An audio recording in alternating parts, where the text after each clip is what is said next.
Nabi sallallahu alaihi wasallam bila sudah sembahyang menghadap kepada orang ramai. Jadi menghadap dengan seluruh badannya. Cuma ada ulama menerangkan bahawa menghadap dengan seluruh badan kepada orang ramai itu ialah kerana nak mencakapkan sesuatu. Nak mengajar sesuatu. Jadi ini yang Nabi nak terangkan. Seolah-olah ada orang yang nanti salah i'tiqad dengan hujan ni. Sebab orang Arab zaman jahiliyah begitu. Bila turun hujan, dia kata, oh ini hujan dengan sebab ini, dengan sebab ini. Bukan dengan rahmat Allah Subhanahu Wa Taala, bukan dengan limpah kurnia Allah Subhanahu Wa Taala. Dan ada ayat Quran dalam surah Yunus yang kita telah bincangkan itu, iaitu ayat yang menerangkan bahawa ada orang-orang yang masa dia susah, dia rujuk kepada Nabi, minta Allah Subhanahu Wa Taala tolong, minta doakan turun hujan. Bila dah turun hujan, mereka pun kata, balik mereka pada kufur dan mereka berkata ini, kami dapat hujan dengan sebab bintang ini, bintang ini. Itu yang Allah Subhanahu Wa Taala beri amaran kepada mereka dalam keimanan mereka. Jadi dari hadis ini kita ambil kesimpulan juga bahawa segala apa yang berlaku itu, turun hujan atau apa, semua dengan rahmat Allah. Walaupun ada musim-musim ini memanglah ada musim hujan, ya, ada musim panas dan sebagainya. Ini semua dari Allah. Ada orang yang mengatakan ini undang-undang alam ini, ya, peraturan alam, undang-undang alam, ya. Kita bolehlah terima perkataan undang-undang alam itu peraturan alam, atau boleh kita katakan itu sunnatullah yang Allah Subhanahu Wa Taala telah tetapkan. Tetapi kita mesti yakin bahawa itu semua datang daripada Allah Subhanahu Wa Taala. Tiap-tiap undang-undang itu mesti ada yang membuat undang-undang itu. Jadi dalam alam ini tak ada siapa yang berkuasa melainkan Allah Subhanahu Wa Taala. Jangan sampai kita bergantung kepada perkara-perkara kejadian alam ini dengan lupakan kepada Allah Subhanahu Wa Taala yang telah mengatur alam ini. Dan hadis seterusnya berkata Imam Al-Bukhari, haddatsana Abdullah annahu sami'a Yazid qala akhbarana Humayd an Anas qala akhara an-nabiy sallallahu alaihi wasallam as-salata dhata lailatin ila shatr al-lail thumma kharaja alaina falamma shalla aqbala alaina biwajhihi faqala inna an-nasa qad sallaw wa raqadu wa innakum lan tazalu fi salatin man tadhartumus salat. Berkata Imam Al-Bukhari telah bercerita kepada kami Abdullah yang dia telah mendengar daripada Yazid. Yazid berkata telah beritahu kami dari Anas, katanya Nabi SAW pernah melambatkan satu sembahyang, iaitu sembahyang Isya, ya, pada satu malam sampai tengah malam. Kemudian Nabi keluar kepada kita. Sembahyang maknanya keluar ke jamaah. Falamma shalla, apabila setelah selesai Nabi SAW sembahyang, aqbala alaina biwajhihi, Nabi pun menghadap kepada kita semua. Faqala, lalu kita bersabda, inna an-nasa qad sallaw, sesungguhnya orang semua sudah sembahyang dan sudah tidur.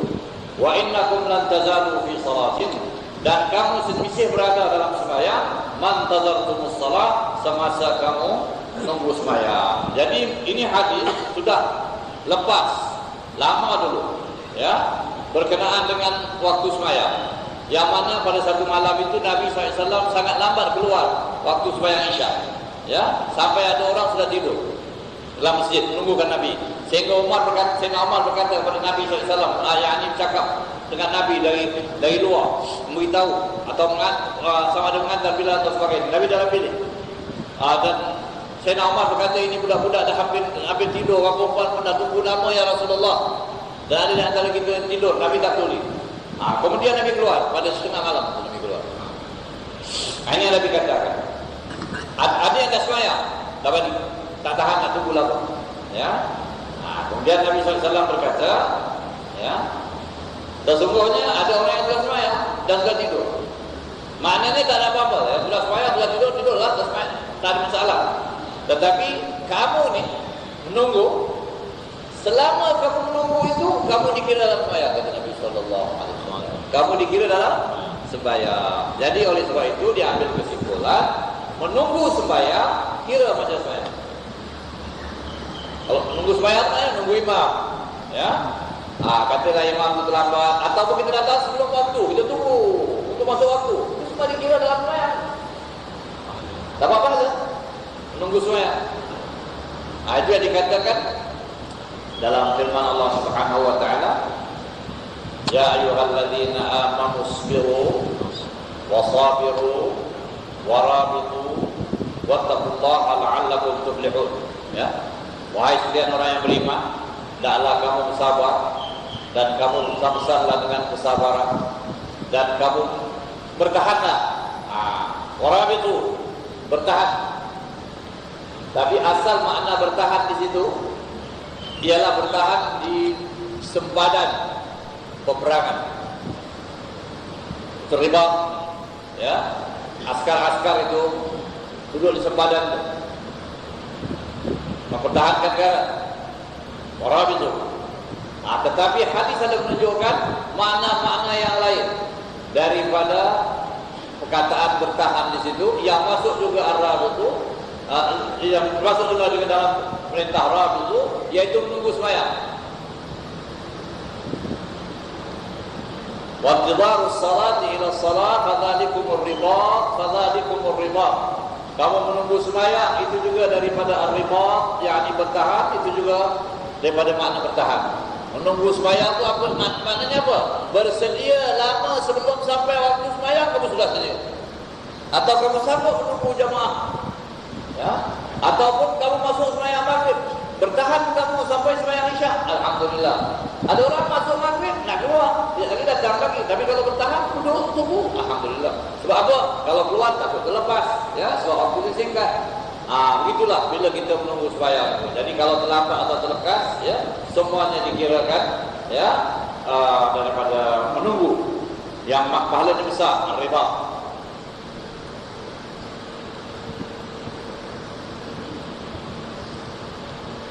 Baru maqsad imam fi musallahu ba'da salam. Imam duduk di tempat sembahyangnya setelah memberi salam.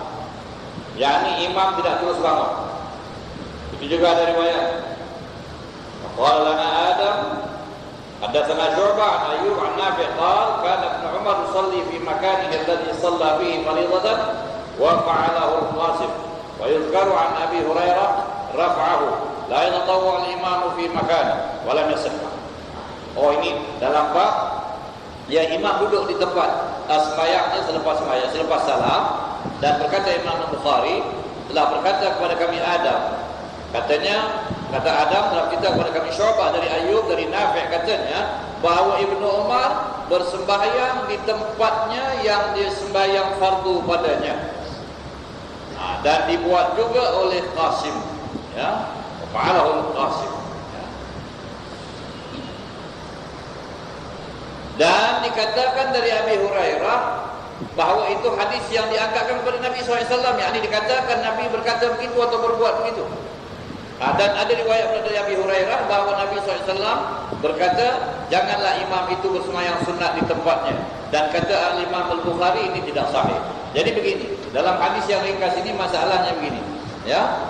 Adakah imam itu lepas sembahyang dia terus duduk dekat tempat sembahyang dia itu, terus dia sembahyang sunat semua kat situ, ataupun dia beralih? Ini masalahnya. Dan begitu juga kita. Adakah kita sembahyang sunat di tempat kita sembahyang fardu atau kita beralih?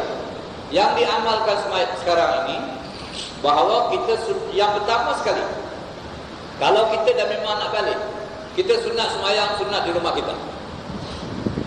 Itu dibawa oleh Nabi SAW. Sembahyang sunat Nabi semuanya dalam bilik Nabi. Satu.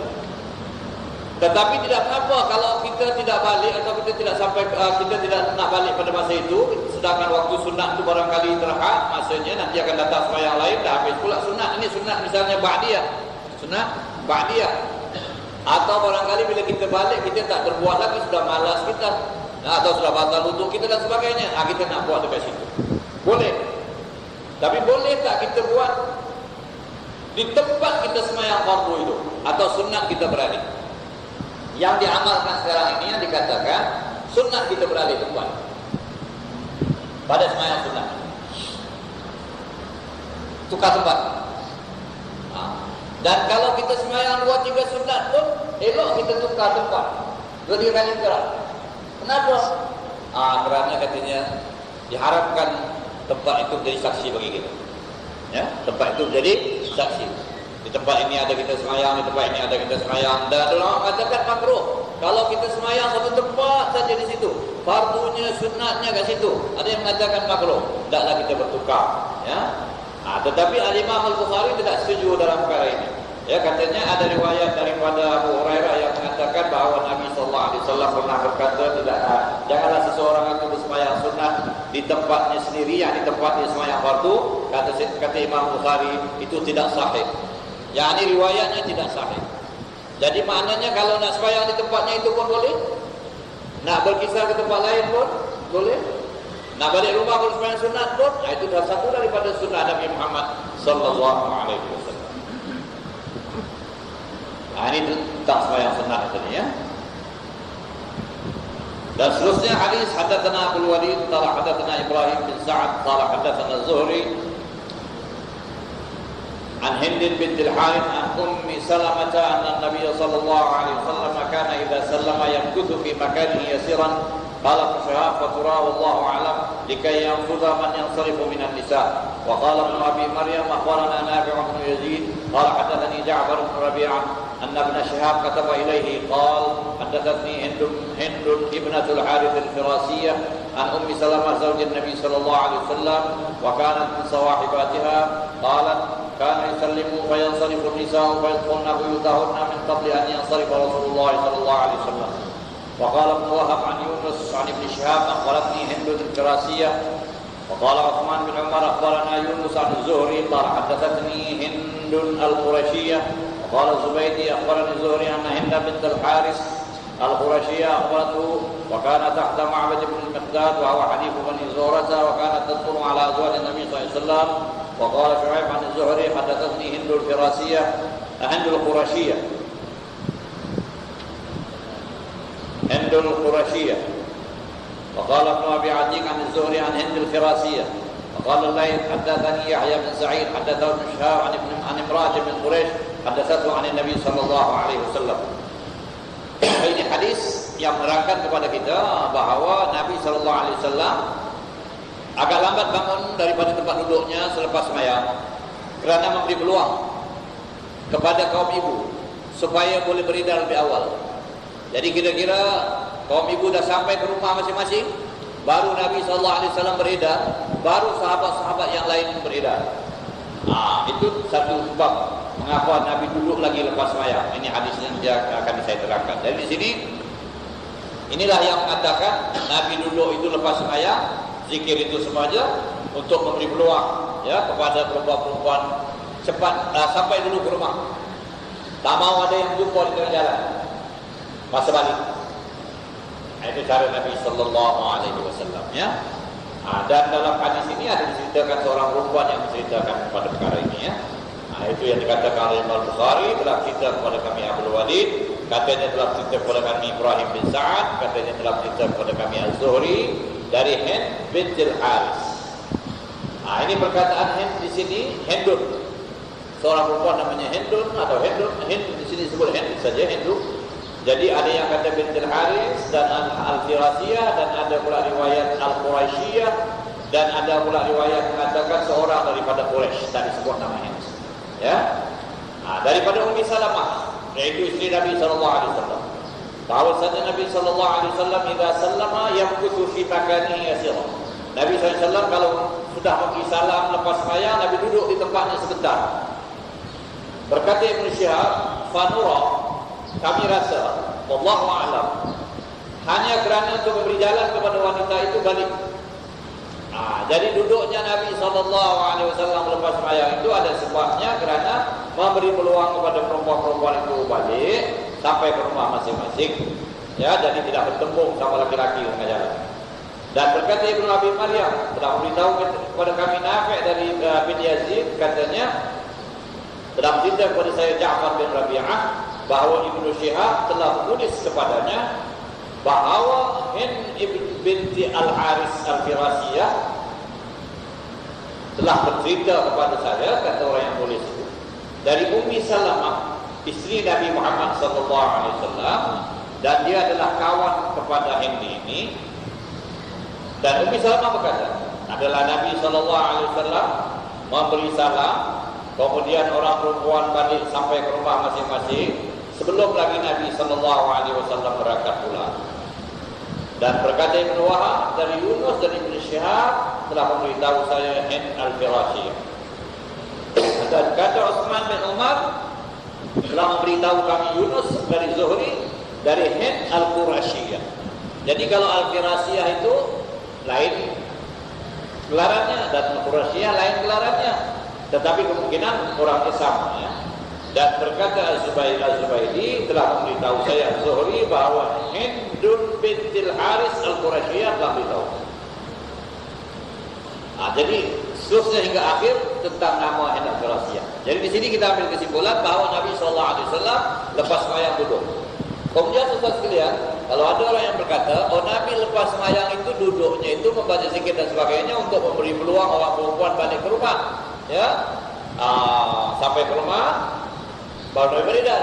Jadi maknanya kalau tak ada masalah orang perempuan apa semua, kita tak duduk lah. Jangan begitu cara fahamnya. Sebab walaupun amalan Nabi itu mula-mulanya ada sebab, tetapi Nabi terus beramal begitu, jadi kita ikut amalan itu. Walaupun sebabnya sudah tak ada, tapi sunnahnya masih ada. Dan Nabi berterusan begitu. Sama ada orang perempuan ke tak ada masalah, Nabi memang duduk. Lepas sembahyang Nabi duduk. Ini sama juga seperti kenapa sembahyang Zuhur Asar baca perlahan, ya. Maghrib Isya dan subuh baca kuat. Katanya ada sebabnya, yaitu Nabi SAW dalam sembahyang Zuhur dan Asar Nabi membaca perlahan. Kerana pada masa itu orang-orang Quraisy itu semasa Nabi sembahyang selalunya kalau Nabi sembahyang diganggu. Dan bacaan-bacaan Nabi itu diejek. Jadi pada waktu siang mereka ada di kawasan tempat Nabi sembahyang di Ka'bah dan sebagainya. Nabi tak sembahyang di rumah, Nabi sembahyang di Ka'bah pada masa di Mekah dulu, ya. Oh, jadi Nabi tak mau mereka mengganggu Nabi masa sembahyang, Nabi baca perlahan. Tapi kalau masa berdakwah, Nabi cakap ayat-ayat itu tak ada masalah. Tapi masa sembahyang pun Nabi tak mau diganggu, Nabi baca perlahan. Jadi sampai ke Madinah terus Nabi baca perlahan. Tidak boleh diubah, dah hijrah ke Madinah tak ada gangguan apa-apa lagi. Tetapi Nabi tetap Zuhur dan Asar tidak diubah, terus begitu. Jangan pula kita kata sekarang kita sembahyang Zuhur baca kuat tak apalah. Ya, kenapa kita tak ada gangguan apa-apa? Tak boleh, ini sunnah Rasulullah SAW. Tapi kalau orang tanya pula, kenapa pula hari Jumaat kita baca kuat? Masa Zuhur itu pun hari dan Nabi pun baca kuat. Kerana sembahyang Jumaat itu tidak dibuat oleh Nabi masa di Mekah. Masa di Mekah tak ada sembahyang Jumaat, belum ada sembahyang Jumaat. Jumaat itu berada di Madinah. Ya, dimulakan sembahyang di Madinah. Dan Nabi baca kuat dan terus baca kuat. Habis juga sembahyang raya dan sebagainya. Tapi yang dua Zuhur Asar ni tetap perlahan. Jangan diubah lagi. Walaupun kita kata kalau orang itu nak baca kuat, tak ada salah apa-apa dari segi hukum sembahyang. Semua menyalahi sunnah. Ya, menyalahi sunnah. Tak bagus sangat tetap ikut sunnah Nabi SAW. Sampai Abdullah bin Mas'ud kata, siapa yang sembahyang kuat pada masa perlahan itu, limpah dia dengan tai unta. Marah benar, betul Allah. Ambil tai unta limpah. Nabi pula sembahyang perlahan, dia pula nak sembahyang apa? Kuat. Begitu. Jadi maknanya sangat tidak baik.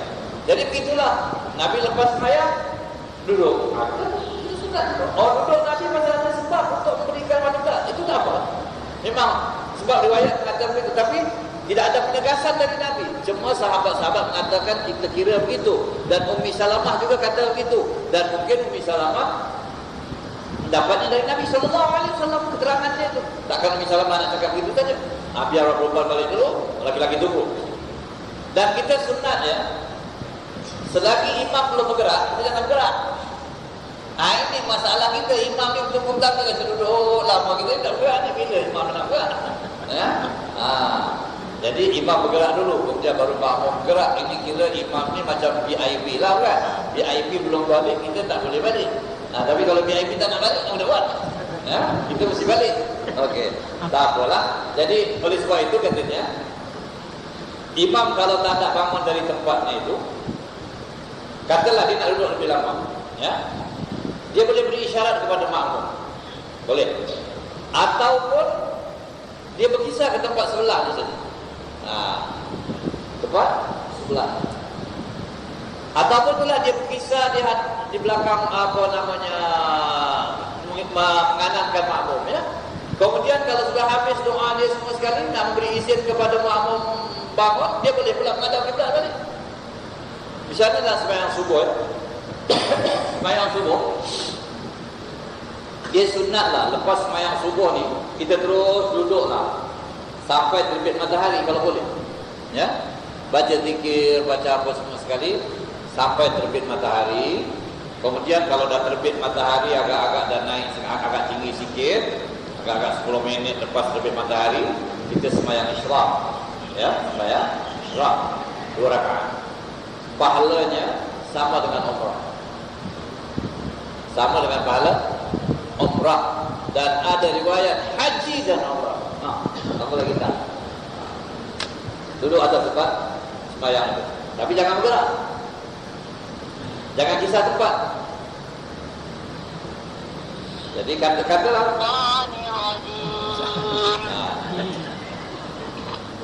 katalah makmum pun tak duduk juga. Duduklah. Masing-masing duduklah. Tapi ada makmum yang nak beredar. Beredarlah sebelah. Tapi kalau imam kata, kalau aku duduk sini makmum nak beredar macam ni. Sedangkan makmum sunat beredar setelah imam beredar. Sedangkan imam tak nak beredar setelah makmum nak bangun, nak ujian apa semua. Jadi itulah. Bila lepas sembahyang tu imam pusinglah, ya. Menganankan makmum. Bacalah doa yang ringkas semua. Sebab itu dah habis semua sekali.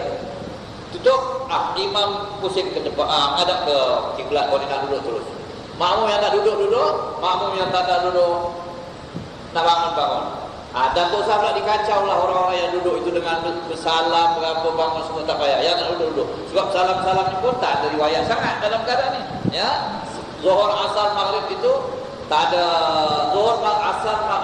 Zuhur, Maghrib, Isya. Tidak ada riwayat salam. Tapi lepas asar dan lepas subuh ada juga riwayat salam, tapi tidak ada riwayat yang sahih daripada Nabi sallallahu alaihi wasallam. Hadis Nabi yang menyuruh tidak ada. Cuma ada ulama-ulama yang mengatakan eloklah kita bersalam itu, ya, selepas sembahyang subuh, kerana mengucap semacam selamat siang lah, selamat pagi, ya. Lepas sembahyang asar selamat apa? Petang, begitulah ibaratnya. Sebab lepas sembahyang subuh, lepas sembahyang asar memang tak ada apa? Tak ada sembahyang sunat. Kita dah habis salam. Itu sebahagian kata dalam kitab. Tidak ada hadis dalam perkara itu. Saya belum jumpa lagi hadis dalam perkara itu. Jadi masalah salam lepas sembahyang ni dalil yang kuat tak ada. Semua jadi adat lah. Itu perkara baik. Itu yang lagi satu perkara yang lebih berat lagi. Salam buat bulatan ni. Terpaksa lah kita tunggu dia orang sampai habis 1 bulatan, baru kita nak beredar. Ini pun satu masalah lagi. Jadi kalau tak ada salam pun tak ada apa masalah, ya. Dan kalau kita nak salam pun orang yang salam itu kalau dia nak duduk situ dia tak bangun lah, duduk di situ lah, ya. Salam kiri kanan pun. Itu kalau dia memang nak duduk dekat tempat tu, tak akan fadilat duduk sampai naik matahari lepas sembahyang subuh. Nak dapatkan pahala umrah kurang-kurang atau pahala haji. Itu semua kena jaga, ya. Wuduk mesti ada macam biasalah. Tapi bangsa orang yang dah sembahyang mesti nak minum kopi. Tahu kopi kat situ. Tapi nasiblah kalau orang lepas sembahyang mesti perutnya menggoda, apa boleh buat? Tak ada lah umrah begitu. Tak bangun. Ya, okey.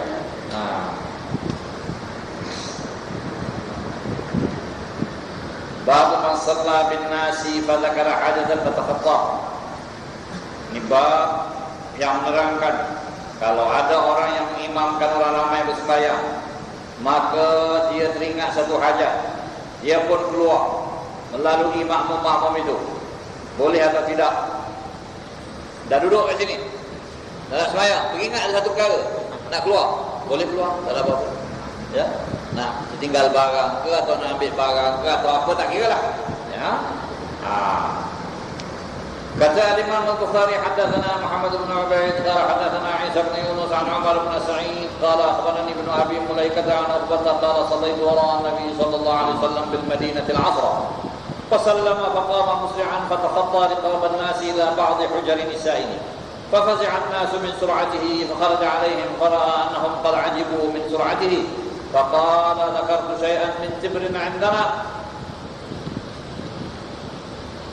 فكرهت أن يحبسني فأمرت بقسمته.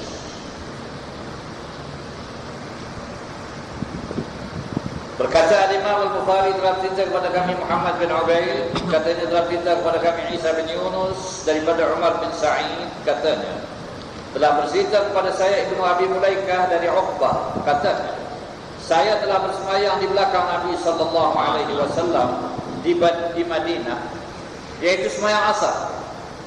Maka Nabi sallallahu alaihi wasallam memberi salam, yakni selesai semayam asar. Langsung Nabi sallallahu alaihi wasallam bangun, melangkah bawa-bawa orang. Nak masuk ke bilik ini, melangkah bau. Padahal Nabi melarang orang melangkah apa? Melangkah bau. Tapi Nabi buat ni satu pasal, kata-kata masuk ke bilik, salah satu sebuah bilik. Dan orang ramai pun naik takut. Nabi kami cepat lagi bangun dan terus masuk ke bilik ini. Apa hal ni? Apa ada? Kemudian Nabi SAW keluar balik, yakni balik ke tempat ayah mereka. Fara'a annahum qad ajibu min sur'atihi.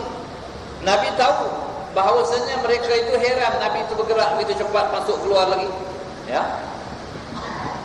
Maka Nabi berkata, dengan tidak ditanya, semua sahabat tu heran. Nabi tahu mereka heran, mereka mesti tertanya-tanya apa sebab. Maka Nabi berkata, "Zakartu syai'an."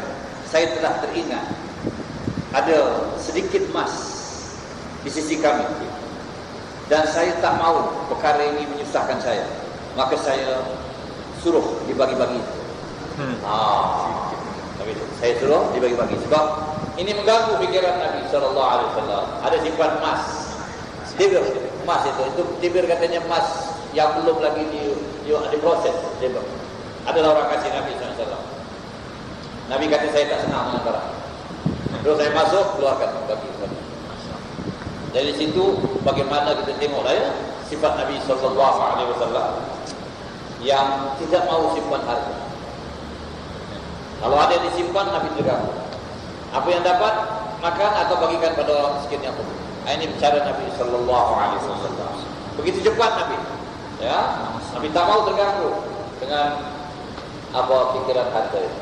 Inilah yang kita katakan, kalau kita ada harta, ada kekayaan, ada apa, jangan mengganggu pikiran. Kalau mengganggu pikiran kita, itu yang salah. Jadi Nabi SAW pada masa itu terganggu. Bila terganggu, Nabi itu jauh dia keluar. Jangan ganggu lagi pikiran saya dengan harta. Bagi buat Nabi SAW memang satu daripada sifatnya tidak menyimpan apa-apa. Ya, cuma di masa yang mutaakhir ada riwayat Nabi SAW menyimpan untuk setahun. Itu pun bagi isteri-isteri, bukan bagi Rasulullah SAW. Bila sudah ada kelebihan, itu ada riwayat. Ya.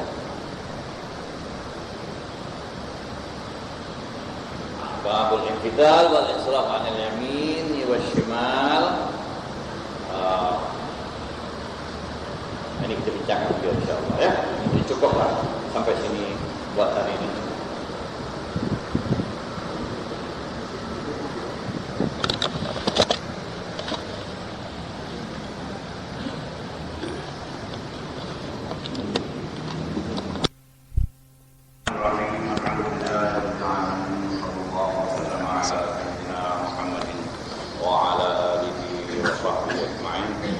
Alhamdulillah, selamat bertemu dalam pengajian kita pada pagi ini. Sebagai menyambung perbincangan hadis-hadis Nabi kita Muhammad sallallahu alaihi wasallam yang diriwayatkan oleh Imam Al-Bukhari radhiyallahu anhu dengan sanad daripada Nabi. Hari ini sampai kita kepada bab al-infital wal insiraf 'anil yamin wash-shimal. Wa kana Anas bin Malik yanfatilu 'an yaminihi wa 'an yasarihi ويعيب على من يتوخى أو من يعمد الانفتال عن يمينه. وبه قال حدثنا أبو الوليد قال أخبرنا شعبة عن سليمان عن عمارة بن عمير عن الأسود قال عبد الله لا يجعل أحدكم للشيطان شيئا من صلاته يرى أن حقا عليه أن لا ينصرف إلا عن يمينه. لقد رأيت النبي صلى الله عليه وآله وسلم كثيرا ينصرف عن يساره، وفي رواية كثيرا ما ينصرف عن يساره. bab yang menerangkan kepada kita bila kita beredar dari sembahyang kita nak bangun lepas sembahyang, apakah mesti dari sebelah kanan kita berpusing ke sebelah kanan atau berpusing ke sebelah kiri? Ya, kita dah habis sembahyang nak bangun, mengarah ke kanan ke atau mengarah ke kiri? Itu tidak ada masalah apa-apa.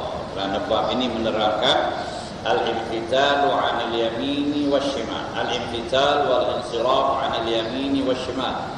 Beredar dari sembahyang sama ada ke sebelah kiri, ke sebelah kanan atau sebelah kiri. Tak ada menjadi apa-apa. Wa kana Anas bin Malik, dan adalah Anas bin Malik yanfatilu 'an yaminihi wa 'an yasar.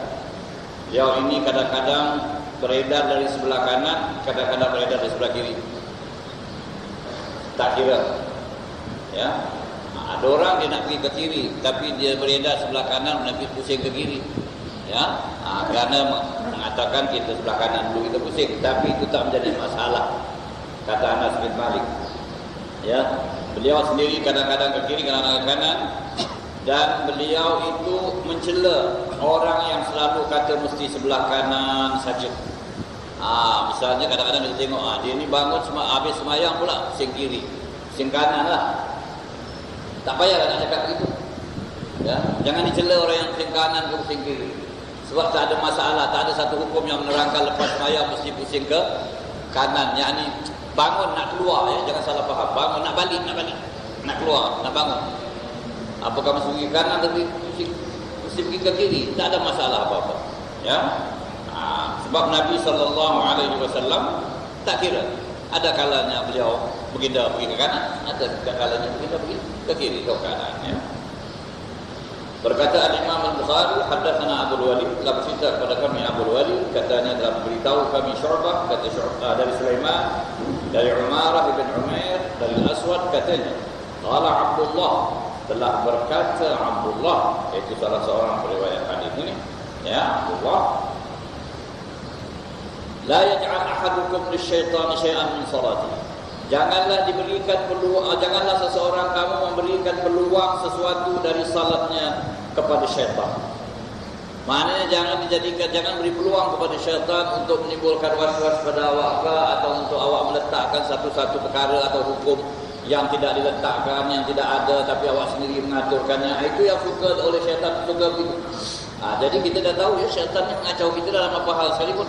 Jadi kadang-kadang disuruh je kita mengada-ngadakan perkara yang tak ada, ya, atau membuat sesuatu perkara yang tak ada. Jadi itu semua peluang bagi syaitan untuk berotak lagi ya. Jadi jangan diberikan peluang bagi syaitan sesuatu dari salat kamu yang memandang bahawa dia mesti beredar dari sebelah kanan. Jadi kalau orang tu mengatakan, kita kalau nak bergerak mesti bergerak dari sebelah kanan, tidak semestinya. Ya. Laqad ra'aitu an-nabiy sallallahu alaihi wasallam katsiran yansarifu an yasari. Saya banyak kali melihat Nabi sallallahu alaihi wasallam ya beredar atau bangun dari sembahyangnya dari sebelah kirinya. Jadi jangan dijadikan satu peraturan perkara yang tidak merupakan peraturan, ya. Tetapi ada hadis dari Nabi sallallahu alaihi wasallam, tapi bukan dalam perkara ini. Perkara ini sudah khusus terang perkara ini, ya. Dari Nabi sallallahu alaihi wasallam ada hadis yang mengatakan, ada riwayat, yaitu Nabi sallallahu alaihi wasallam suka memulakan sesuatu dengan sebelah kanan, dari sebelah kanan, dengan sebelah kanan. Yang ini sesuatu yang macam mana? Kalau mungkin dia nak pakai kasut, pakainya kanan dulu. Kalau bersikat dari sebelah kanan dulu dan sebagainya. Itu ada cerita bagi dari Nabi sallallahu alaihi wasallam, ya. Tapi yang macam ini ada cerita tapi di ke kiri. Pendeknya yang sebenarnya kalau kita tengokkan dalam sejarah hidup Nabi Muhammad sallallahu alaihi wasallam itu adalah dengan cara yang mudah. Rasulullah sallallahu alaihi wasallam menjalani hidup ini dengan tidak meletakkan sesuatu perkara yang tidak perlu dalam perkara-perkara hidupnya itu. Kalau sekiranya perkara itu biasa saja. Kecuali kalau hukum ibadah dan sebagainya, itu Nabi sallallahu alaihi wasallam sangat-sangat mengambil berat dalam peraturan-peraturan, ya. Dia terusnya bab majaa fi dzulil nayyi wal basali wal qurras wa qaulin nabi sallallahu alaihi wasallam man akala ath-thuma aw al-basala min al-ju'i aw ghairihi fala yaqrabanna masjidah. وبه قال حدثنا مسدد قال حدثنا يحيى عن عبيد الله قال حدثني نافع عن ابن عمر رضي الله عنهما أن النبي صلى الله عليه وسلم قال في غزوة خيبر من أكل من هذه الشجرة يعني الثوم فلا يقربن مسجدنا. Ini bab yang menerangkan tentang bawang putih, bawang merah dan kucai. Daun kucai, ya, sayur kucai. Ini ada hadis berkenaan dengan perkara ini, yaitu Nabi SAW melarang orang yang baru makan benda-benda ini masuk ke masjid kerana bau mulutnya itu yang tidak bagus, ya. Ada terangkat bab yang menerangkan bab majah fistum, yaitu bawang putih, an-nay, bawang putih mentah, mentah. Wal basal, bawang merah. Wal kurras, kucai. Wa qaulin Nabi sallallahu alaihi wasallam, dan sabda Nabi sallallahu alaihi wasallam dalam perkara ini, man akala thuma awil basala minal ju'i aw ghairihi fala yaqrabanna masjidana. Barang siapa yang memakan bawang putih atau bawang merah kerana kelaparan, memang dia makan untuk mengenyangkan, au ghairihi, atau memang makan biasa gitu saja, fala yaqrabanna masjidana, maka janganlah beliau ini datang dekat ke masjid kami. Fala yaqrabanna masjidana. Perkataan itu pula ada nun taukid di ujung itu, yang menguatkan lagi, fala yaqrabanna masjidana.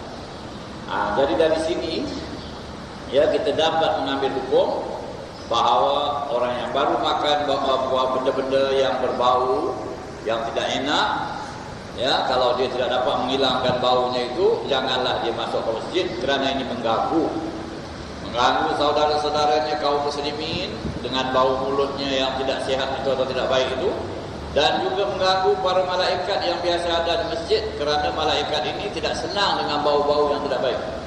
Malaikat senang dengan bau-bau yang wangi. Jadi itu diterangkan oleh Nabi sallallahu alaihi wasallam, ya. Kemudian larangan ini larangan apa? Ya, larangan makruh. Ya, larangan makruh. Ada setengah mengatakan haram, tapi ada setengah mengatakan tidak, hanya makruh saja. Ya, tetapi sebaik-baiknya ditinggalkanlah. Kerana hadis ini kuat mengatakan fala yaqrabanna masjidana.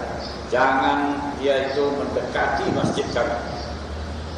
Hadisnya Wabihi qala hadatsana Musaddad, telah bercerita kepada kami Musaddad, katanya telah bercerita kepada kami Yahya dari Ubaidillah, kata Ubaidillah telah bercerita kepada saya Nafi' daripada Ibnu Umar radhiyallahu anhuma bahwasanya Nabi sallallahu alaihi wasallam dalam peperangan Khaybar, dalam satu peperangannya namanya peperangan Khaybar, bersabda, man akala min hadhihi syajarah, barang siapa makan dari pokok ini, maknanya buah dari pokok ini,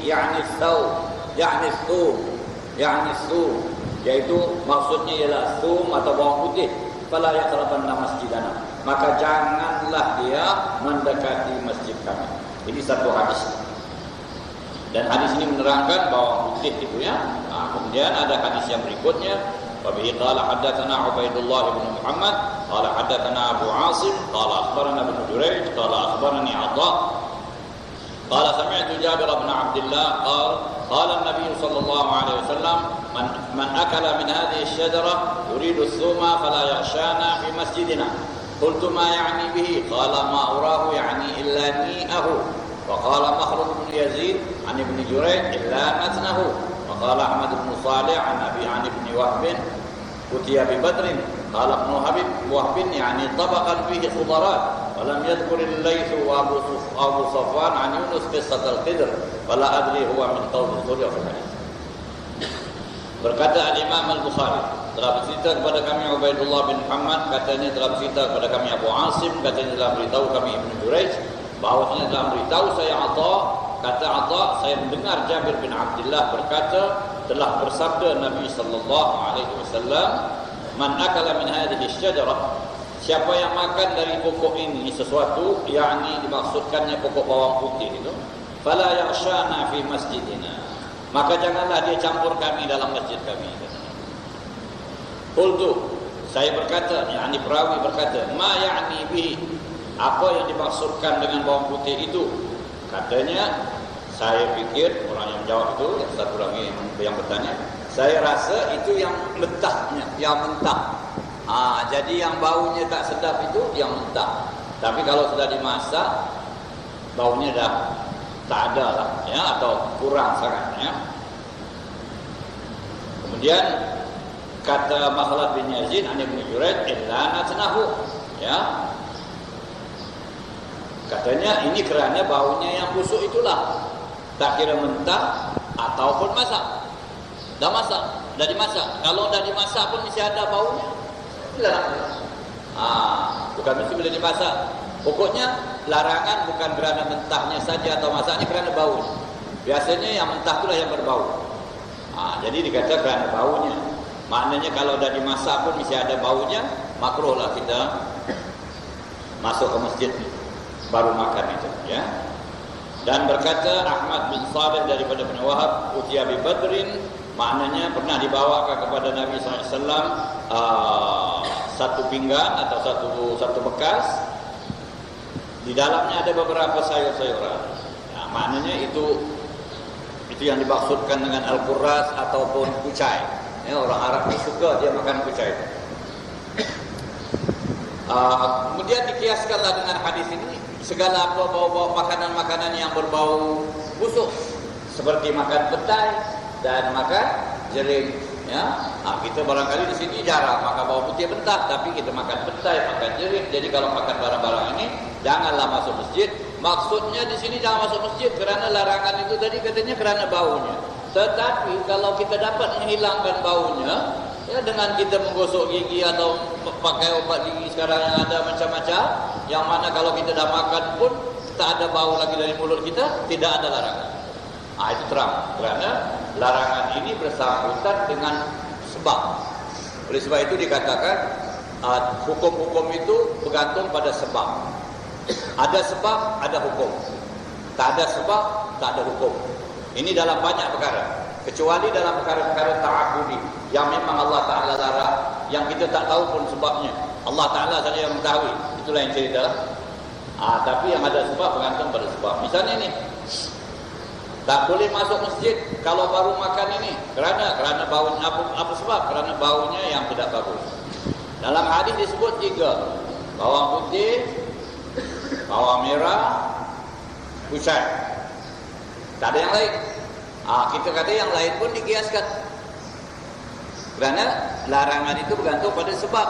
Apa saja yang mengganggu. Ya? Baik. Durian itu pun bau. Ya? Durian. Kalau makan durian, mulut bau. Kalau makan apa? Habis ini durian ini macam mana? Tapi orang kita bau durian itu tak mengganggu dia. Masjid kita ni kan, kalau orang makan durian dia sedau, ada mengganggu apa tak?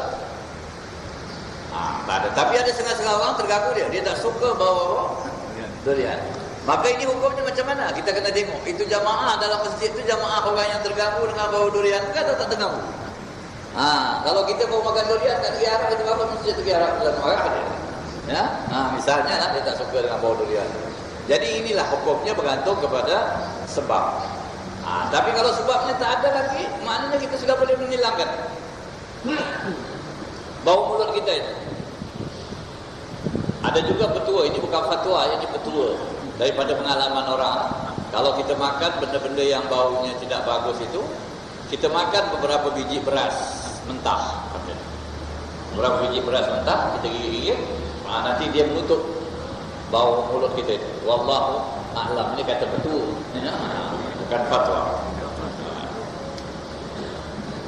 Jadi ini hukumnya. Jadi kita kena bersih. Oleh sebab itu katanya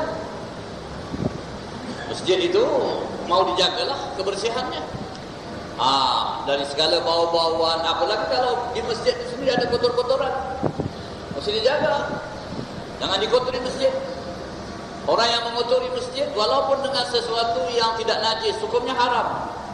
Sesuatu yang tidak najis, katalah seperti air ludah dia, kahak dia, ini tak najis tapi haram. Malahan ulama mengatakan berludah di masjid dalam kawasan orang sembahyang itu dosa, haram kerana itu mengotori. Walaupun kita kata ini tidak najis tapi kotor, Orang tak sedar dengan cara-cara yang macam ini. Dan orang yang membersihkan masjid itu besarlah pahalanya. Ya, jadi kita ini, terutama saya ini menyeru kepada orang-orang yang bekerja di masjid. Orang yang bekerja di masjid ini naklah ikhlaskan hati kerana Allah Subhanahu Wa Taala, menjaga kebersihan rumah Allah Subhanahu Wa Taala.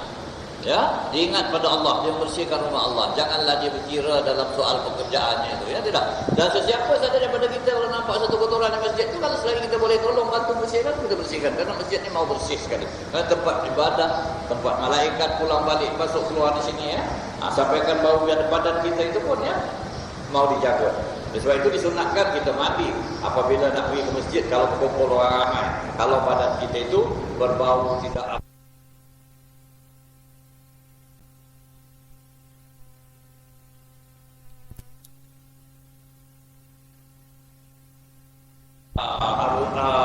Abu Safwan dan Yunus kisah periuk, yakni ada satu berita berkenaan dengan yaitu kisah Al-Qadr ini, sama ada tempat masak barang-barang itu kah, ataupun kisah Al-Qadr yaitu periuk yang Nabi SAW suruh curahkan bila dimasak padanya itu keledai. Ada satu masa di perang Khaybar, dan ini ada hubungan dengan perang Khaybar.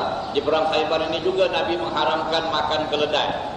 Ya, keledai itu ada dua, keledai jinak dan keledai hutan. Keledai hutan itu halal sebab itu mirip kepada kuda. Keledai hutan, zebra halal. Tapi keledai jinak biasa haram, dan pengharaman itu berlaku pada perang Khaybar.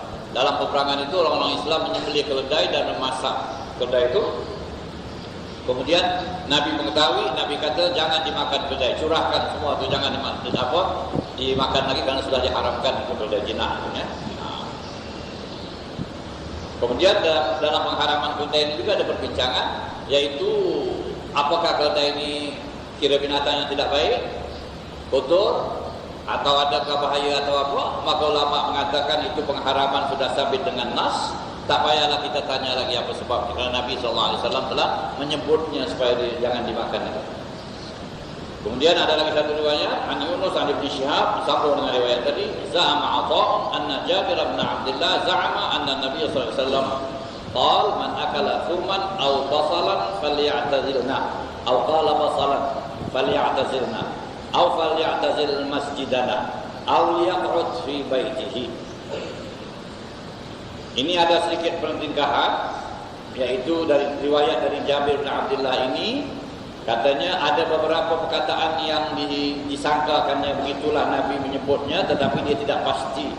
Sama ada Nabi kata barang siapa yang makan bawang putih atau barang bawang merah, faly'tazilna, jangan dekat kami. Tapi jangan dekat kami ni kalau sekiranya kami di luar masjid macam mana? Jadi jangan dekat kami, maknanya kami tidak sedang dengan bau-bau ini, bermakna walaupun bukan masjid. Di mana-mana saja nak berkumpulan. Tapi hadis yang nas itu masjid. Tapi ini faly'tazilna. Tapi ada riwayat pula faly'tazil masjidana, jauh dari masjid kami. Dan ada riwayat pula liyaq'ud fi baiti, duduk kat rumah saja kata Nabi. Jadi perkataan-perkataan ini tidak dipastikan. Tapi pokoknya larangan itu memang ada. Tapi larangan yang masyhur masuk ke masjid. Sebab bila masuk ke masjid mengganggu orang ramai, dan orang ramai itu tak boleh mengelakkan diri kerana mereka tak nak keluar dari masjid. Mereka nak ibadah. Tapi kalau di luar, misalnya orang kumpul di luar, orang yang tak suka itu dia boleh dalam, sebab tempat ini bukan tempat yang mesti tunggu. Misalnya, jadi di masjid. Kemudian di masjid juga kita meraihkan para malaikat yang memang tidak senang dengan bau-bauan yang tidak baik. Wa anna Nabi sallallahu alaihi wasallam utiya min ditrin, dan Nabi SAW dibawakan satu periuk. Ini periuk tadi, periuk perkara inilah yang di dalamnya ada beberapa sayuran.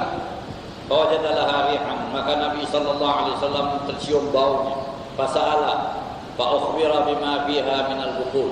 Nabi pun bertanya apa sayuran yang dimasak ini, maka dia beritahu, ya, sayur yang dimasak. Faqala qarribuha ila ba'd ashabi kana ma'hu. Dan baginda berkata, cuba bawa sini dekat. Dikatakan pada sahabat membawakan kepada Nabi SAW beliau itu, falamma ra'ahu kariha aklaha. Bila Nabi SAW melihatnya, Nabi tidak sukalah makannya itu. Kemudian Nabi bersabda, kun fa inni unaji man la tunaji. Nabi berkata, kamu makanlah. Nabi tak nak makan, kerana Nabi tak senang dengan baunya yang tidak sedap. Tapi kamu nak makan, kul, makan. Kerana sesungguhnya saya bermunajat dengan bermunajat kepada Tuhan yang barangkali kamu tidak bermunajat seperti kami bermunajat. Jadi maknanya Nabi SAW bukan kepada malaikat, maaf, bukan pada Tuhan, bermunajat pada malaikat, yang ini bercakap-cakap dengan malaikat, yang kamu tidak bercakap dengan malaikat itu. Jadi maknanya Nabi SAW ini sangat menjaga makanan yang berbau busuk ini, kerana malaikat Jibril datang jumpa Nabi.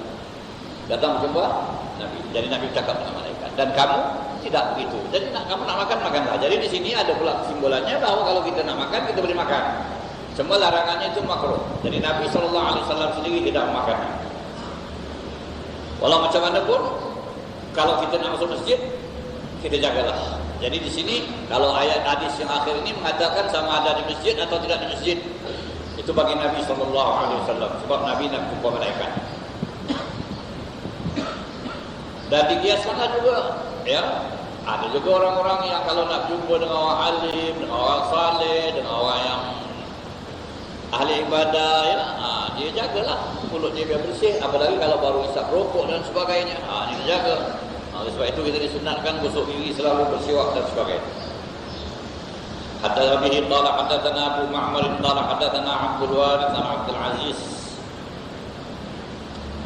Ada seorang sahabat saya bercerita dengan saya.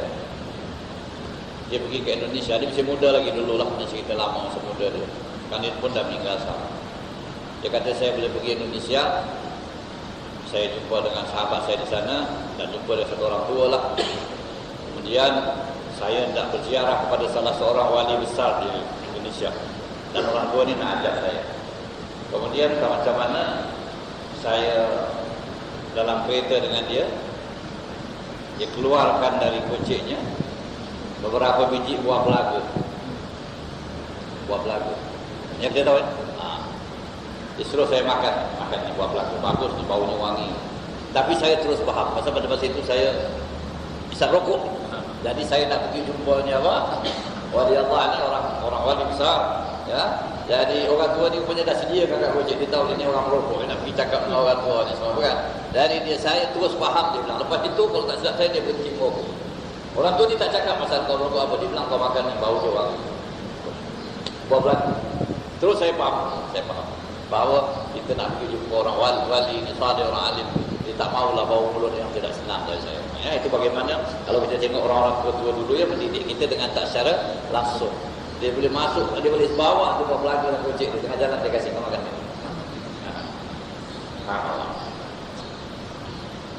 Hadis seterusnya, qala hadatsana Abu Ma'mar qala hadatsana Abdul Warith bin Abdul Aziz qala sa'ala rajulun Anasan sami'tu Nabiy Allah sallallahu alaihi wasallam fi thum. Sami'ta qala sa'ala rajulun Anasan ma sami'ta Nabiy Allah sallallahu alaihi wasallam fi thum. فقال النبي صلى الله عليه وسلم من أكل من هذه الشجرة فلا يقربنا أو لا يصلين معنا. Bercerita kepada kami Abu Ma'mar, katanya bercerita kepada saya, kepada kami Abdul Warith daripada Abdul Aziz, kata ada seorang datang menjumpa Anas bin Malik, bertanya kepada Anas, takkan kau dengar Nabi ada bercakap sesuatu tentang bawang putih? Jadi maknanya barangkali orang ini ada bertanya dengan beberapa sahabat tentang makan bawang putih ini, betul ke dia punya hukum tak boleh, kalau kita makan tak boleh masuk masjid dan sebagainya. Jadi sahabat ni kata kau pergi tanya Anas. Jadi dia pergi jumpa Anas, dia kata betulkah adakah sesuatu yang kau dengar daripada Nabi SAW tentang sum atau tentang bawang putih? Terus Anas berkata, qala Nabi SAW, telah bersabda Nabi SAW, man akala min hadhihi syajarah, barang siapa yang memakan dari pokok ini, yakni buahnya itu, yaitu bawang putih maksudnya, fala yaqrabna, jangan dekat kami, la yusalliyanna ma'ana. Ada riwayat pula mengatakan, atau itu syak pada rawi itu, atau jangan kau sembahyang, jangan dia sembahyang dekat dengan kita. Jauhlah. Ya. Jadi maksud di sini dia makruh makan itu, yaitu kalau dia nak dekat pergi ke masjid, ya, ataupun dia nak kumpul dengan orang ramai, yang mana bau mulut itu tak mudah hilang. Tetapi kalau dia nak makan di masa yang dia tidak akan pergi ke masjid, barangkali kalau dia nak pergi ke masjid pun lama lagi masanya yang boleh hilang, atau dia boleh menghilangkannya dengan sesuatu yang lain. Dia baru makan, dia boleh gosok gigi dia pakai obat gigi ke, atau pakai apa saja, tak ada bau lagi, bolehlah. Ya. Jadi kalau dia akan nak dekat pergi ke masjid, janganlah dia makan. Katalah hari Jumaat, dia nak pergi masjid, tapi nak makan tengah hari dulu, nak makan bawang putih, atau nak makan jering, atau nak makan petai. Ini kan lagi sebanyak Jumaat ni, orang ramai kat masjid. Nanti kau membaca kau apa semua sekali macam mana? Bau mulut terganggu orang. Jangan makan. Kalau nak makan pun pergi sembahyang Jumaat dulu. Balik sembahyang makan. Tunggu sampai asar, barangkali bau mulut tu akan apa? Hilanglah. Gitu. Itu caranya yang telah diaturkan. Bukan makna larangan makan terus. Ya, boleh makan bawang putih apa semua, tapi pokoknya jangan dekat waktu sembahyang atau datang ke masjid atau kumpul dengan orang ramai.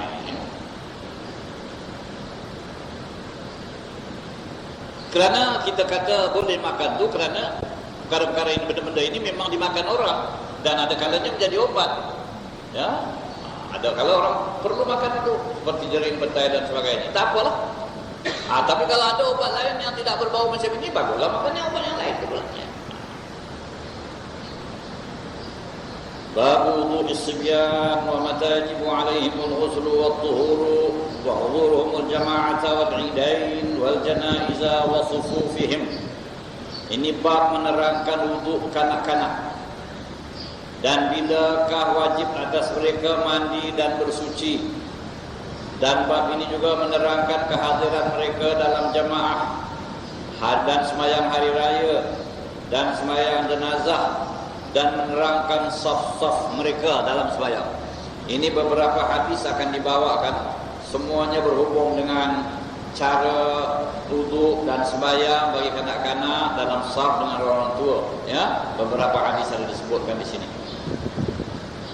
Wa bi qala hadatsana ibn al-Musanna qala hadatsani Undar qala hadatsana Syu'bah qala sami'tu Sulaiman asy-Syaibani qala sami'tu Sya'biyya qala akhbarani man marra ma'an nabiy sallallahu alaihi wasallam ala qabrin manbudh fa'ammahum wasaffu alaihi faqultu ya Aba Amr man haddatsaka faqala Ibn Abbas. Berkata Al-Imam Al-Bukhari telah bercerita kepada kami Ibn Al-Musanna, katanya telah bercerita kepada kami Undar, katanya telah bercerita kepada kami Syu'bah, katanya saya telah mendengar Sulaiman Asy-Syaibani berkata bahawa saya mendengar Sya'bi berkata bahawasanya saya telah diberitahu oleh orang-orang yang berjalan bersama-sama Nabi sallallahu alaihi wasallam di satu perkuburan yang tersingkir. Maka Nabi sallallahu alaihi wasallam menjadi imam bagi mereka dan mereka berbaris di belakangnya. Faqultu ya Aba Amr man haddatsaka faqala Ibn Abbas. Maknanya di sini ya Nabi sallallahu alaihi wasallam ya pernah bersembahyang, sama ada sembahyang biasa di perkuburan ataupun menyembahyangkan di atas satu kubur, yakni bagi orang yang mungkin baru meninggal yang Nabi sallallahu alaihi wasallam tidak sempat membayangkan atau sebagainya. Ya, sebab tidak ada keterangan di sini tentang al-qabr mambud. Kabar mambud artinya kabar yang tersingkir, ataupun barangkali kawasan perkuburan di situ Nabi sallallahu alaihi wasallam bersembahyang bersama-sama beberapa orang yang berjalan bersama-sama Nabi sallallahu alaihi wasallam. Kemudian hadis yang berikutnya, hadatsana Ali bin Abdullah qala hadatsana Sufyan qala hadatsani Safwan bin Sulaim an Atha bin Yasar an Abi Sa'id al-Khudri an Nabi sallallahu alaihi wasallam qala al-ghuslu yawm al-jum'ati wajibun ala kulli muhtalim. Telah bercerita kata Imam Bukhari, telah cerita kepada kami Ali bin Abdullah, katanya telah cerita kepada kami Sufyan, katanya telah cerita kepada saya Safwan bin Sulaim, daripada Atha bin Yasar, daripada Abi Sa'id al-Khudri, dari Nabi sallallahu alaihi wasallam bersabda, mandi pada hari Jumaat adalah wajib atas setiap orang yang sudah balik. Ini menerangkan tentang hukum mandi Jumat. Mandi Jumat dalam hadis ini menunjukkan wajib. Tetapi kesimpulan daripada perbincangan ulama menurut mazhab Syafi'i dianya sunnah muakkadah. Jadi wajib yang disebutkan dalam hadis ini sebagai satu penggesaan. Maka janganlah orang itu datang sembahyang Jumat ke masjid sedang badannya berbau, tidak bersih.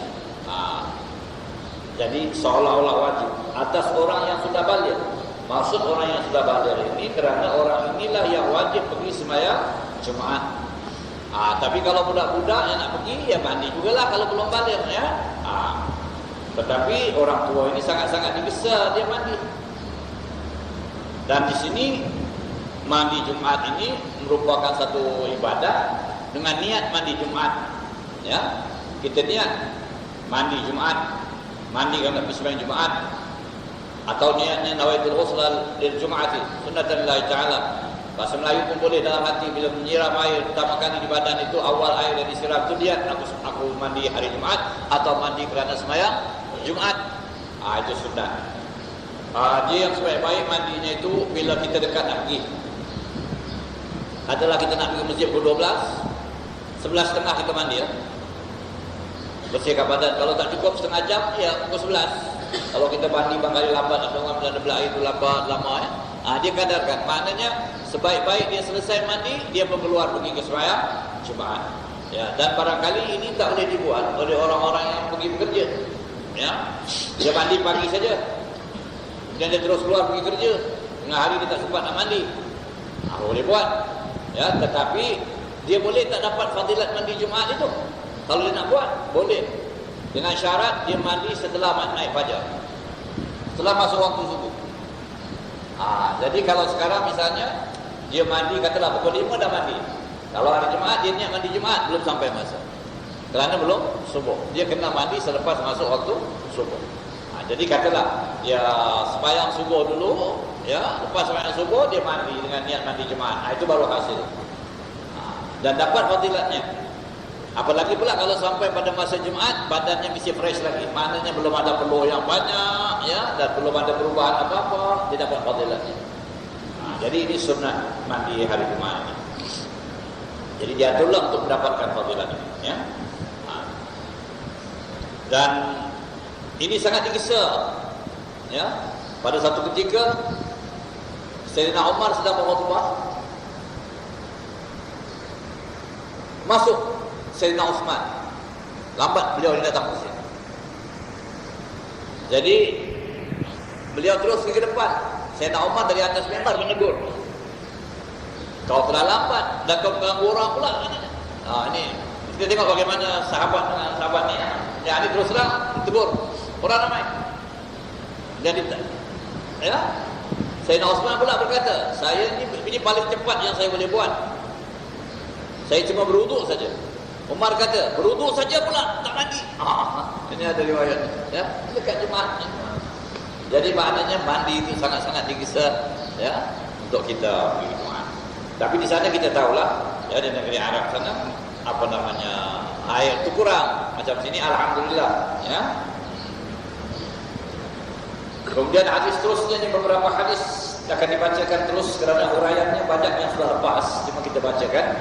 به قال حدثنا علي بن عبد الله قال اخبرنا سفيان عن عمرو قال اخبرني قريب عن ابن عباس رضي الله عنهما قال بت عند خالتي ميمونة ليلة فنام النبي صلى الله عليه وسلم فلما كان في بعض الليل قام رسول الله صلى الله عليه وسلم فتوضأ من شن معلقة وضوءا خفيفا يخففه عمرو ويقلله جدا ثم قام يصلي فقمت فتوضأت نحو مما توضأ ثم جئت فقمت عن يساره محولني فجعلني عن يمينه ثم صلى ما شاء الله ثم اضطجع فنام حتى نفخ فأتاه المنادي يؤذنه بالصلاة فقام معه إلى الصلاة فصلى ولم يتوضأ. قلنا لعمرو إن ناسا يقولون إن النبي صلى الله عليه وسلم تنام عينه ولا ينام قلبه. قال عمرو سمعت عبيد بن عمير يقول إن رؤيا الأنبياء وحي ثم قرأ إني أرى في المنام أني أذبحك. Berkata Al-Imam Al-Bukhari telah bercerita kepada kami Ali bin Abdullah, katanya telah beritahu kami Sufyan daripada Amr, kata Amr telah beritahu saya Quraib daripada Ibn Abbas radhiyallahu anhuma, kata Ibnu Abbas, pada satu malam saya tidur di rumah mak saudara saya Maimunah. Maimunah ini isteri Nabi Muhammad sallallahu alaihi wasallam. Jadi malam itu, malam Nabi Muhammad tidur di rumah istrinya Maimunah, dan malam itu juga Sayyidina Abdullah bin Abbas tidur di situ. Dan pada masa itu Sayyidina Abdullah bin Abbas masih kecil, belum balik, sabing. Disebut di situ itu yang dia tidur rumah mak saudaranya itu, ya, masih dia kecil lagi. Panaman Nabi sallallahu alaihi wasallam, maka Nabi sallallahu alaihi wasallam pun tidur. Falamma kana fi ba'd al-lail, maka pada tengah malam qama Rasulullah sallallahu alaihi wasallam. Rasulullah sallallahu alaihi wasallam pun bangun. Fatawadda. Nabi pun berwudu min shannin mu'allaqah, daripada satu tempat air yang bergantung. Ya, ada mereka ada buat itu apa, kulit kambing itu tempat isi air digantunglah. Ya, kalau nak pakai ambil air dari tempat air daripada kulit kambing. Fatawadda wudu'an khafifah. Maka Nabi berwudu dengan wudu yang agak ringan sekali. Yukhaffifuhu Amr wa yuqalliduhu jiddan. Perawi yang bernama Amr ini menunjukkan sikit benar berwudunya itu. Maknanya ringan benar wudunya. Sikit air yang digunakan. Ini menunjukkan bahawa kita boleh juga menggunakan yang sedikit untuk berwudu. Maknanya cuci mungkin sekali saja atau airnya tak begitu banyak digunakan. Tsumma qama yusalli. Kemudian Nabi SAW pun bangun sembahyang. Faqumtu, maka saya juga ikut bangun. Fatawadda'tu, saya juga berwudu nahwan mimma tawadda', seperti Nabi SAW berwudu. Tsumma ji'tu, kemudian saya datang. Faqumtu an yasarihi, saya berdiri di sebelah kirinya. Fahawwalani faj'alani an yaminihi, maka Nabi SAW memusingkan saya dan diletakkan saya di kanannya. Ini yang ada satu riwayat, Nabi tengah sembahyang, Abdullah bin Abbas datang sembahyang belakang Nabi, Nabi pegang telinganya, Nabi suruh dia pusing ke sebelah kanan. Nabi tengah sembahyang, jadi arahkan dia pun duduk sebelah kanan Nabi SAW, diri sebelah kanan Nabi SAW. Jadi ini menunjukkan kalau kita makmum seorang laki-laki, baik budak atau orang tua, berdiri di kanan imam. Faj'alni an yamin.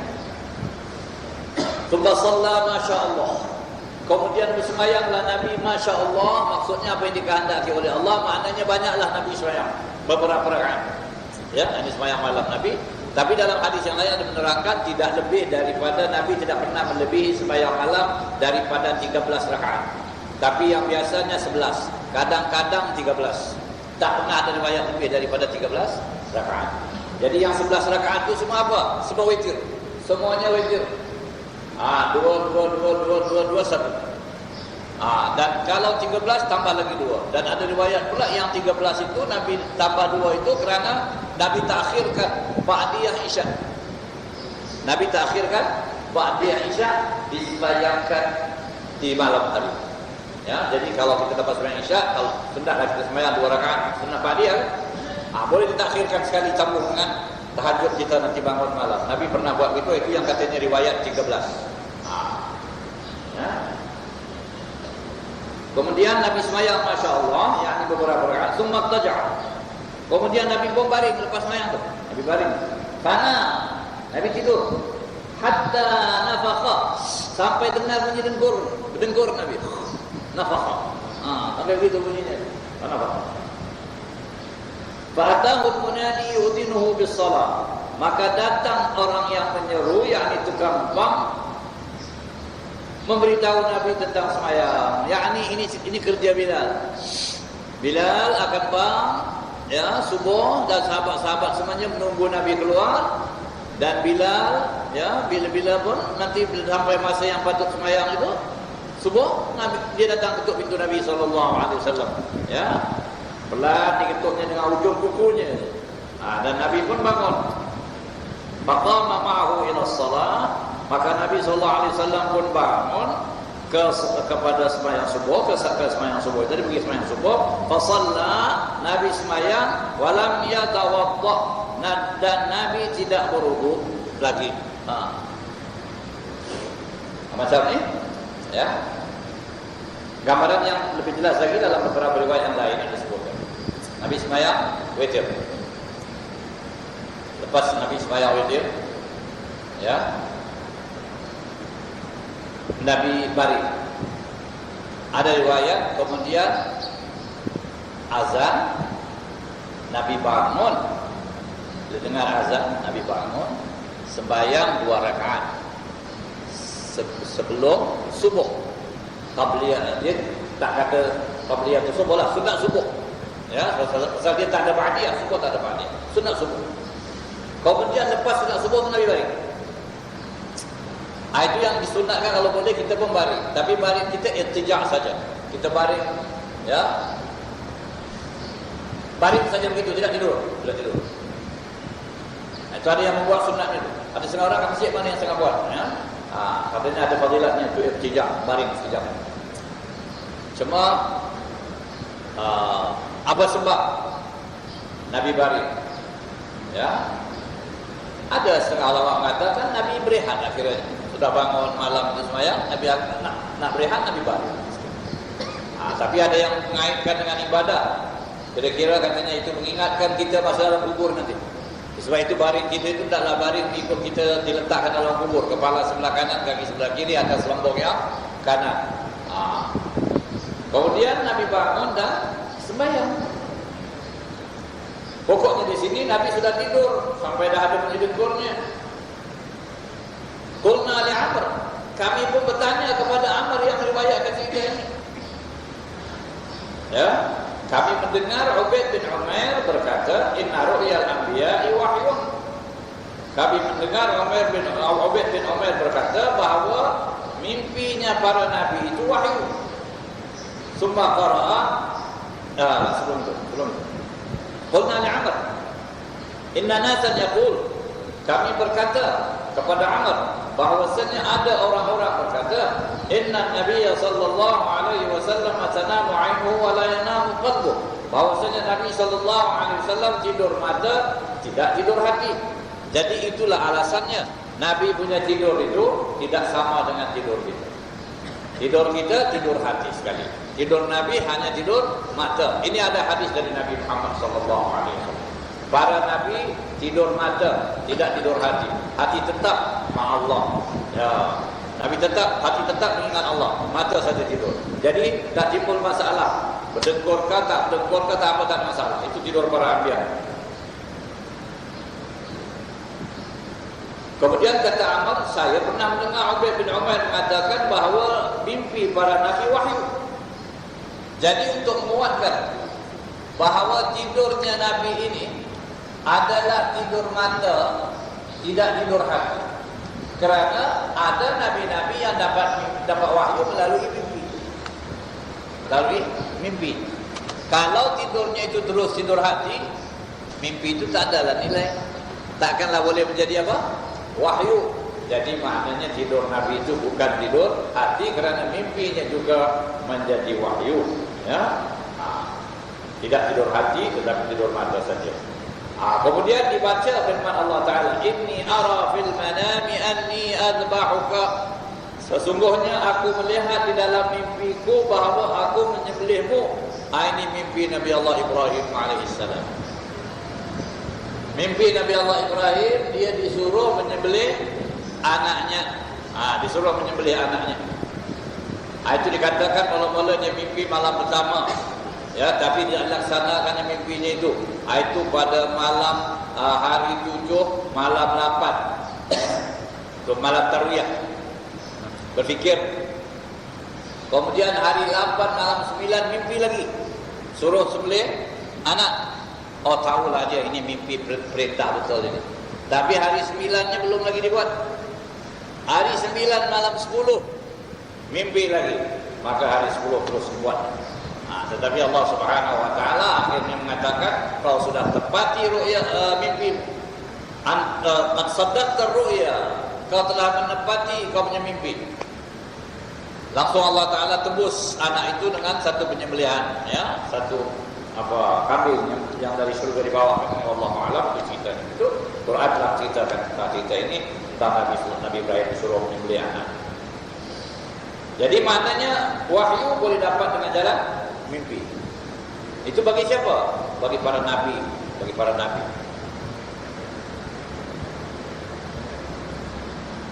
Bagi kita mimpi ada masanya, ada nilai juga, ya.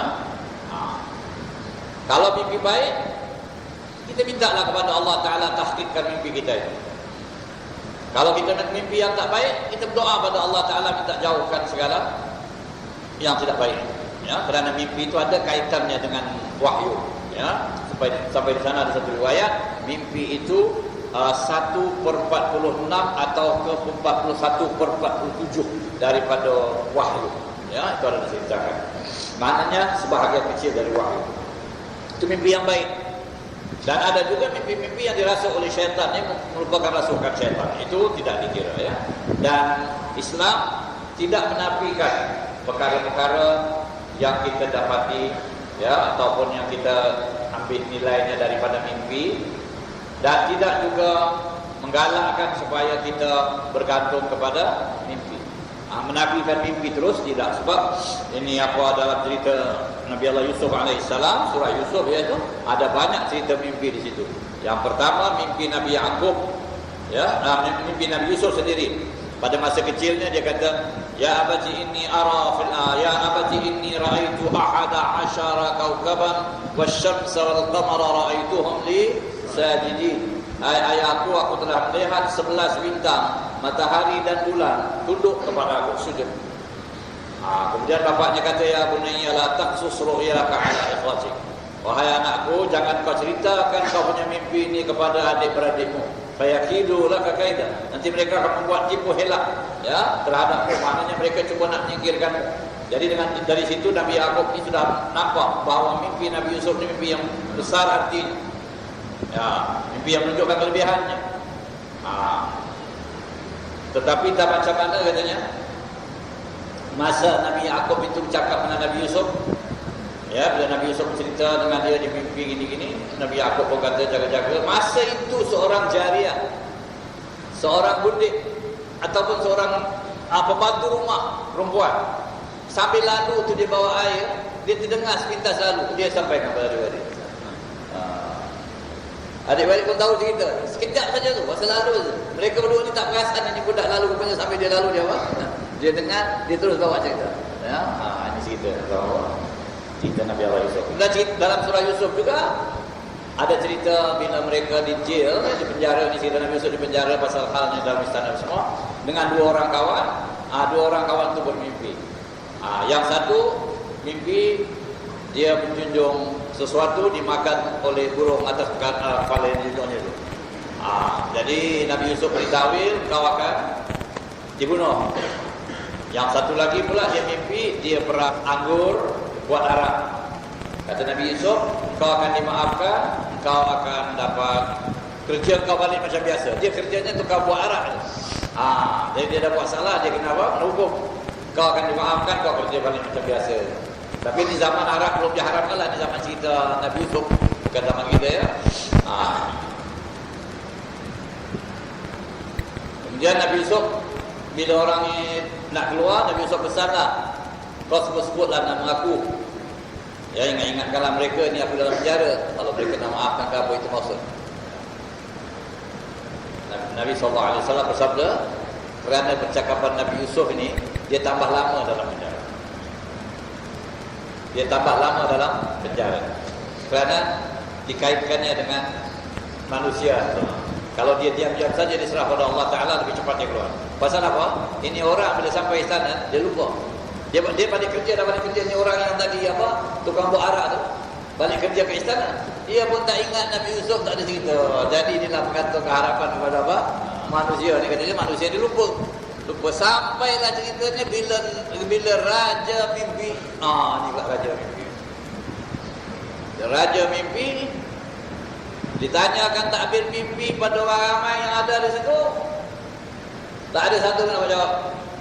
Tak memuaskan jawapan. Orang ini tadi tukang bagian arak ni, dia teringat, aku punya kawan Yusuf dekat penjara, ya? Dia ada takbirkan mimpi aku ni betul. Kalau dia bertakbirkan memang tadi boleh. Itu dia beritahu pada pegawai istana Yusuf yang dekat dalam penjara. Barulah mereka ingat Yusuf. Keluarkan, baru tak ambil kami bawa dia keluar dari penjara ini cerita. Apa kan? Jadi kita tak payah cerita, kan cerita panjang, bacalah sendiri cerita kan. Satu-satunya surah Al-Quran yang panjang yang menceritakan satu cerita Nabi Allah, cerita Yusuf, surah Yusuf. Biasanya kalau surah-surah panjang itu ada banyak cerita. Tapi surah Yusuf panjang tapi satu cerita dari awal sampai akhir. Itu satu kelebihan surah Yusuf. Ya. Ada orang kata siapa nak dapat anak cantik baca surah Yusuf bila mengandung. Wallahu a'lam. Nabi Yusuf orang yang paling cantik. Tapi orang lelaki perempuan. Ya. Hadis seterusnya Abi qala hadatsana Ismail qala hadatsani Malik bin Ishaq Abdullah bin Abi Talhah an Anas bin Malik anna jaddatahu malaikatan da'at Rasulullah sallallahu alaihi wasallam ta'aman sana'athu fa'akala minhu faqala qumu falyusalli bikum faqumtu ila hasin lana qad iswadda min tuli ma labitha fanadhahtuhu bima'in faqama Rasulullah sallallahu alaihi wasallam wal yatimu ma'i wal ajuzu min wara'ina fa shalla bina rak'atayn. Ini hadis yang menerangkan tentang Nabi sembahyang di rumah seorang itu, dan ini sudah lalu ceritanya ya. Saya bacakan hadisnya dan lepas ini hadis berulang. Dalam cerita kepada kami Ismail katanya dalam cerita kata Imam Al-Bukhari dalam cerita kepada kami Ismail katanya dalam cerita kepada kami kepada saya Malik daripada Ishaq daripada Abdullah bin Abi Talhah dari Anas bin Malik bahawa neneknya yang nenek Anas yang bernama Mulaikah telah menjemput Rasulullah SAW untuk makan di rumahnya yang telah dibuatnya. Maka Nabi SAW pun makan dari makanan yang dibuatnya itu. Maka baginda pun bersabda, mari kita bersemayam, kata Nabi. Kemudian saya, kata Anas, ini Anas kecil lagi ya. Saya pun pergi mencari tikar. Ada tikar kan di dalam ada hitam. Tadi suat dan tulima labis. Dah lama benar tikar ini tak dipakai sampai dah hitam. Ya, saya pun buka ketika saya siram sikit dengan air untuk jangan sampai dia kering sangat. Kalau kering itu susah, sujud luka ke apa ya. Jadi dipasangkan sikit. Maka Rasulullah SAW pun berdiri di situ dan ada seorang anak yatim bersama-sama saya, ya, dan seorang orang tua. Maka Nabi SAW sembahyang 2 rakaat. Banyakkan ulama mengatakan sembahyang itu sembahyang duha, karena Nabi pergi rumah itu waktu siang. Ya, 2 rakaat. Jadi disembahyangkan sembahyang jemaah. Bolehkah sembahyang duha dan sembahyang jemaah? Ini kerana satu peristiwa nak mengambil berkat sembahyang di rumah itu. Kerana perempuan ini menjemput Nabi SAW takkan berkat Nabi, dan Nabi itu menyempurnakan berkat sembahyang di rumah itu pakai tikar yang itu. Jadi mereka merasakan ini satu keberkatan tikar yang telah sembahyang atasnya Nabi Muhammad SAW di rumah mereka. Ini mereka nak minta berkat. Siapa mereka ini? Itulah nenek kepada Anas bin Malik. Dan Anas bin Malik kemudian jadi khadam Nabi SAW.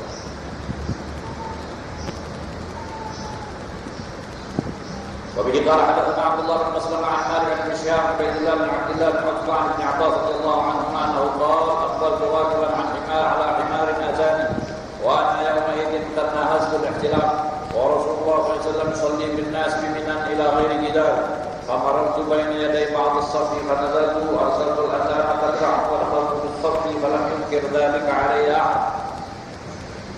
Kata Imam Bukhari dalam cerita kepada kami Abdullah bin Maslamah dari Malik dari bin Syihab dan Ubaidillah bin Abdullah bin Al-Qutbah daripada Ibn Abbas radhiyallahu anhuma, katanya telah bersabda Rasulullah sallallahu alaihi wasallam, kata Abdullah bin Abbas sendiri, saya telah datang menaiki keledai betina dan saya pada ketika itu sudah hampir balik, dah hampir cukup umur.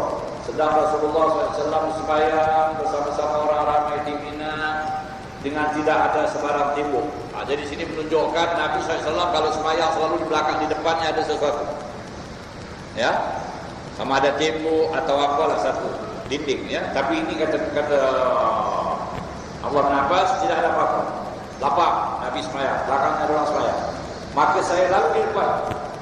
Saya dengan kedai saya lalu depan Nabi SAW sembahyang. Ya, dan saya pun turun, saya lepaskan keledai saya itu, saya biarkan dia makan di situ, makan rumput apa yang ada, dan saya terus masuk shaf. Falam yunkir dzalika alayya, dan tak ada sesiapa yang mengingkari perbuatan saya. Ya, saya lalu di depan dan saya lepaskan itu, saya datang sembahyang. Maknanya ini semua perkara tak ada apa-apa masalah. Ya,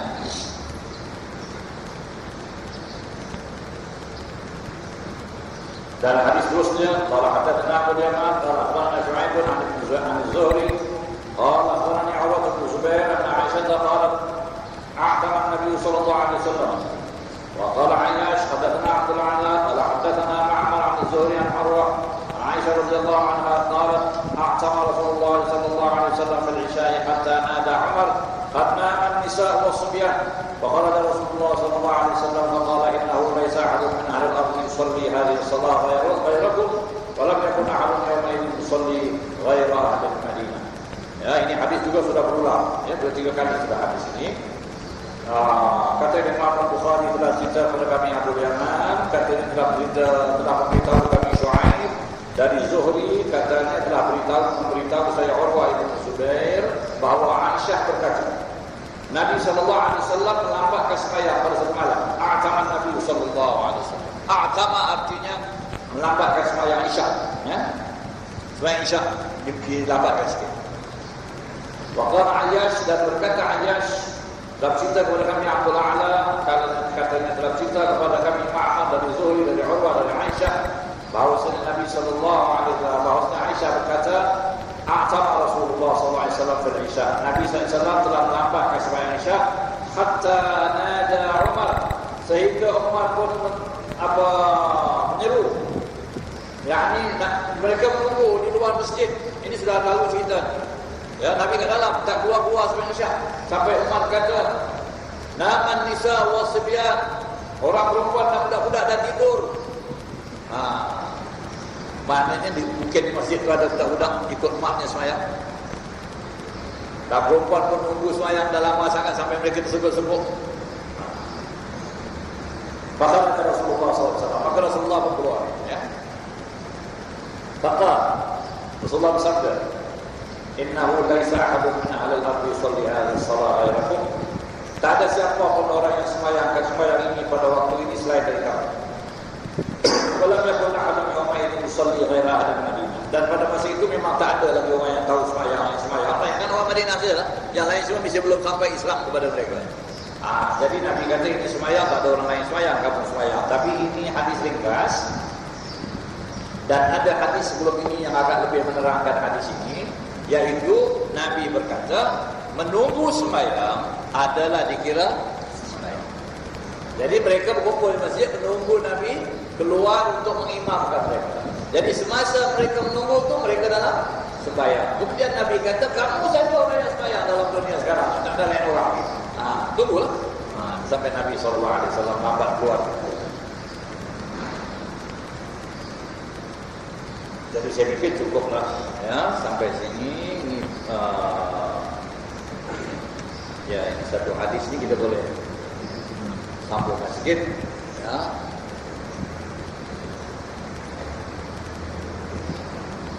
حدثنا عمرو بن علي قال حدثنا يحيى قال حدثنا سفيان قال حدثني عبد الرحمن بن عابس قال سمعت ابن عباس رضي الله عنهما قال له رجل شهدت الخروج مع رسول الله صلى الله عليه وسلم قال نعم ولولا مكاني منه ما شهدته يعني من صغره أتبعلم الذي عند دار كثير من الصلب ثم خطب ثم أتى النساء فوعظهن وذكرهن وأمرهن أن يتصدقن فجعلت المرأة تهوي بيدها إلى حرثها ترمي في ثوب بلال ثم أتى هو وبلال البيت.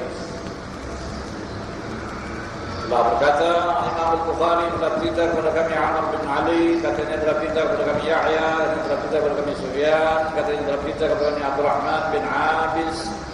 Katanya saya mendengar Ibn Abbas radhiyallahu anhuma ditanyai oleh seorang laki-laki, apakah kau pernah mengikuti Nabi SAW dalam keluarnya, yakni keluar Nabi berperang atau kemana-mana, adakah kau ikut? Qala na'am. Kata Abdullah bin Abbas, ya, saya pernah mengikutnya. Walaula makani minhu ma syahidtuhu min sigharihi, yakni min sigharihi. Kalaulah tidak kerana kedudukan saya dengannya itu, saya tidak dapat mengikutinya, yakni dari kecil. Jadi Sayyidina Abdullah bin Abbas mengatakan saya mengikuti Nabi dari kecil, maknanya saya berdamping dengan Nabi dari kecil. Kerana apa? Kerana saya ini yang pertama sepupu Nabi, yang kedua dia itu anak saudara kepada isteri Nabi. Jadi maknanya dia rapat dengan Nabi SAW dari kecil. Dia telah mendatangi bukit yang ada di Dar Kathir bin Salat, di kawasan kampung Kathir bin Salat. Kemudian kita berkhutbah di sana. Kemudian Nabi pergi ke jumpa orang perempuan, mengingat orang perempuan, ya, menasihat orang perempuan dan menyuruh mereka bersedekah. Sampai saya lihat ada perempuan yang telah membuka anting-antingnya, ya, buka rantainya, semua meletakkan di baju Bilal. Kemudian dibawa oleh Bilal, ya, pada Nabi sallallahu alaihi wasallam, dan kemudian mereka pergi ke Baitullah. Ini nanti ceritanya insyaallah akan ceritakan kemudian. Ini banyak cerita. Cukup kita berhenti di sini sampai habis Nabi Muhammad SAW yang akhir tadi berkenaan dengan sembahyang, ya, isya yang dilambatkan. Jadi hadis Amr bin Ali kita akan bacakan minggu ini insyaallah.